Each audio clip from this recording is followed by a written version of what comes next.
soo dhawaada walaalay qaaliga maasha Allah maanta waxaa idin wadaa saliidan sirta hindida ee timaha ku qurxiyaan ee ku dheereeyaan maasha Allah gurigaaga aad ku samaysan kartaa saliida ee hindida isticmaalaan ee timaha ku bixiyaan sida u sameeyay taa muuqaalka insha Allah. Assalaamu calaykum waraxmatullaahi wabarakaatu walaala qaaliga ah ee ku xiran channelkayga meel walba adduunka joogtaan inay ugu caafimaad qabtaan rajeena fadlan haddii ay tahay markuu ugu horeysa aad channelkeena soo booqanayso waxaa ka codsanaa inaad subscribe noo saarto gambaleelkana aad furato si muuqaal walba oo kuugu soo dhaco ama baa u noqoto daawadaha ugu horeeya waana mahadsantihiin sida wanaagsan mar walba la socotaan kommentidiina quruxda badan leh iyo garab istaagiina aad iyo aad u mahadsantihiin. maanta waxaa idin wadaa saliid oo natural ah oo gurigaaga ku samaysan kartid oo aana la heli karin dad badanna faa'iidadeeda aysan ogeen. waa saliidan saliid aad iyo aad timaha kugu dheereynayso maxay ahayto fitamiino badanna leh. waxaa ka sameynaynaa hadduu ilaahay yiraahdo saa u jeediin waa reexaan ama mint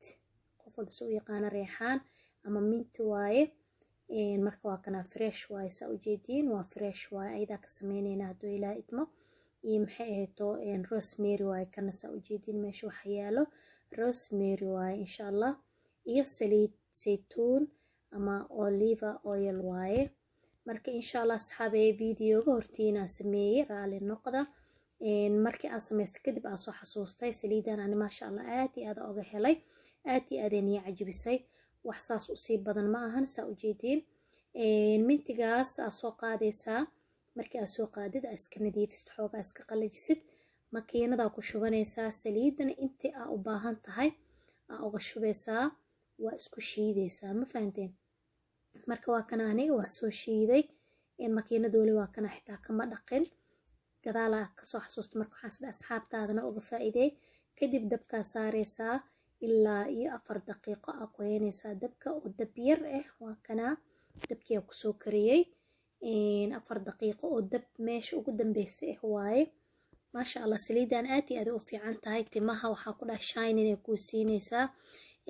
maxay ahayto timaha soo siisiib maayo aflaaqada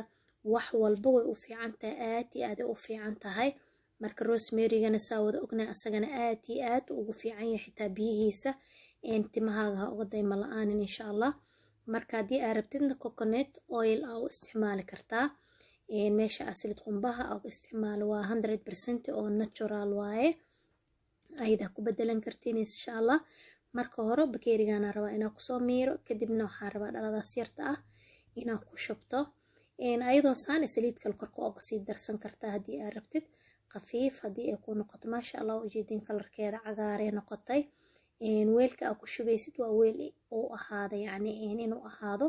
weel nadiif ah aad qalajisay aan qoyaan iyo waxba lahayn si aysan kaaga halaabin saliidan ma halaabayso ma fahanteen ma halaabayso fiican aan rabaa dabkiina ugu karisid waa kana qashinka ama gurufki waa iska miirnay waxaa marsanaysaa intaadan dhaqin ka hor 2 saac 3 saac waqtiga markaas aad rabtid aad ku heynaysaa waa ku masaajeynaysaa waa ku shanleynaysaa maasha Allah tabaarakallaahi kaaga dhigaysaa wax walba markii la wado natiijadiisa la helaa. laakiin haddii aad hal maalna isticmaalaa kadib waa iska dhaafaa ma ogaan kartid waxtarka markaas uu leeyahay. marka walaalay qaaliga waa kana ana saliid badan aan guriga ku sameystaa insha Allah hadaa u baahantiin waa idin la soo share gareena